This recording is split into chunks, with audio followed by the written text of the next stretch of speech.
C'est pourquoi, en m'associant à tout ce que mes précédents confrères ont dit, j'attire l'attention du Conseil constitutionnel sur le fait que le président de la République n'a pas vu le corps électoral qui convenait. Il ne l'a pas vu. Et l'État réussit donc à tromper Monsieur le Président de la République.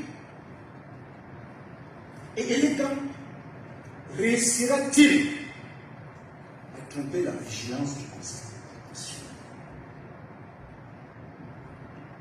Est-ce que l'État qui refuse de publier la liste électorale nationale,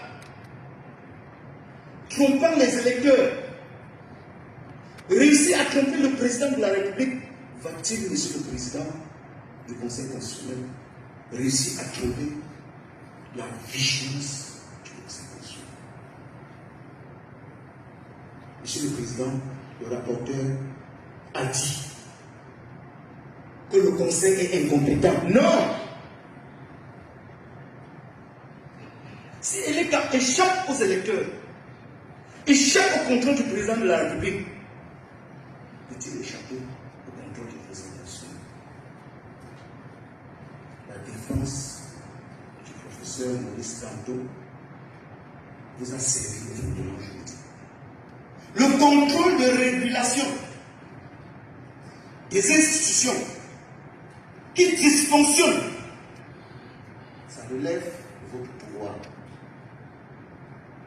N'abandonnez pas ce pouvoir, Monsieur le Président. N'abandonnez pas ce pouvoir. Exercez-le. C'est la Constitution qui vous le confère. Et le contentieux ou le recours qui vous est présenté est à cheval entre le contrôle de régulation des institutions et le contrôle de la régularité de l'élection présidentielle.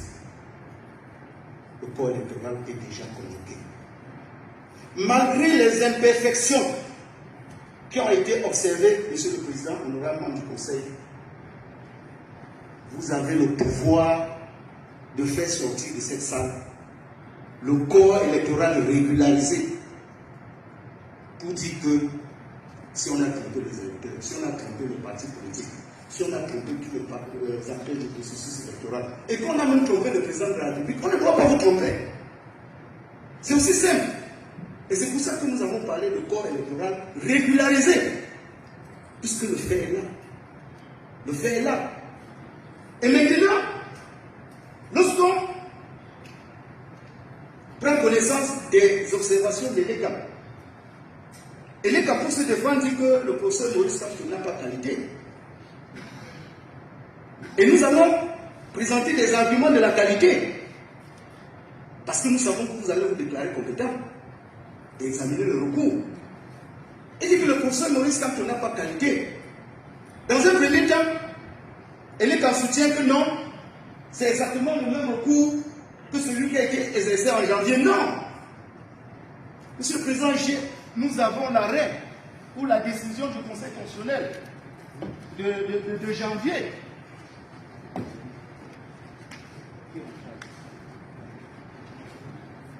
La décision du Conseil constitutionnel du mois du 21 janvier statuait sur un recours qui opposait le MRC à l'État. Et lorsque vous prenez les écritures de l'État reproduites dans cette décision et qui ont été intégralement repris par le rapporteur, par le rapport, mais ils disent très bien que la compétence du Conseil ne s'entend qu'après la convocation du corps électoral. C'est écrit et c'est reproduit. D'où vient-il qu'aujourd'hui, Monsieur le Président, on sort encore un autre argument tiré du fait que non, le Conseil constitutionnel n'est plus compétent? Non. Vous avez deux textes. Deux textes, Monsieur le Président, qui vous habilitent à pouvoir, à la carence, constater l'État. Pourquoi on doit entretenir l'impunité de Monsieur le Directeur général de l'État, qui dit ne publiera pas la liste électorale nationale, même si la loi le dit. C'est un discours qui a été tenu publiquement. Est-ce que celui qui incarne une institution doit défier les institutions de la République et la loi, monsieur le Président? On dit non, il faut arrêter ça. Il faut qu'on arrête. Il faut qu'à un moment donné, monsieur le Président, qu'on dise full stop. Mes confrères nous ont dit ce qui s'est passé dans notre pays. Nous ne voulons pas qu'on passe par là. Et c'est pour ça qu'on est devant vous. Et la qualité du procès Maurice Kamto ne se discute pas. Nous avons produit son attestation d'inscription sur les listes électorales.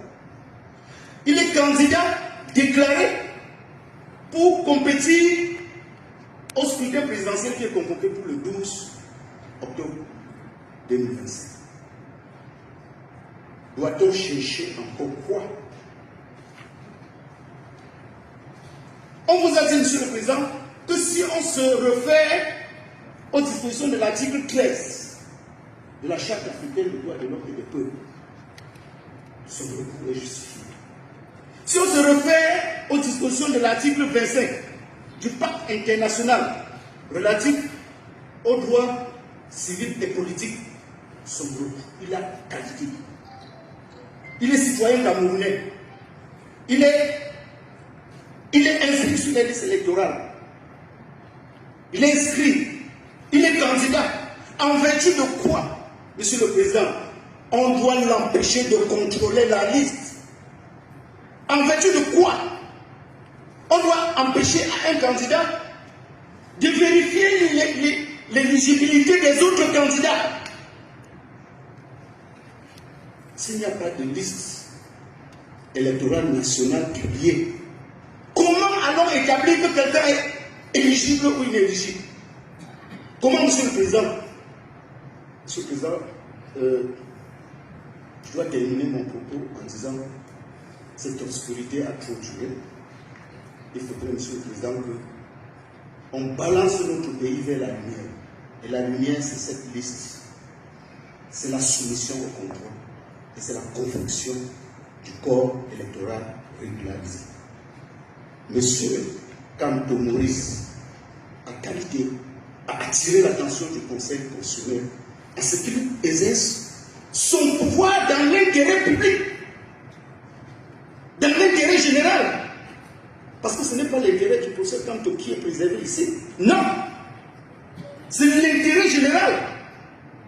À ce que, monsieur le Président, les élections soient sincères, que les élections soient transparentes et que vive notre pays. Merci, monsieur le Président.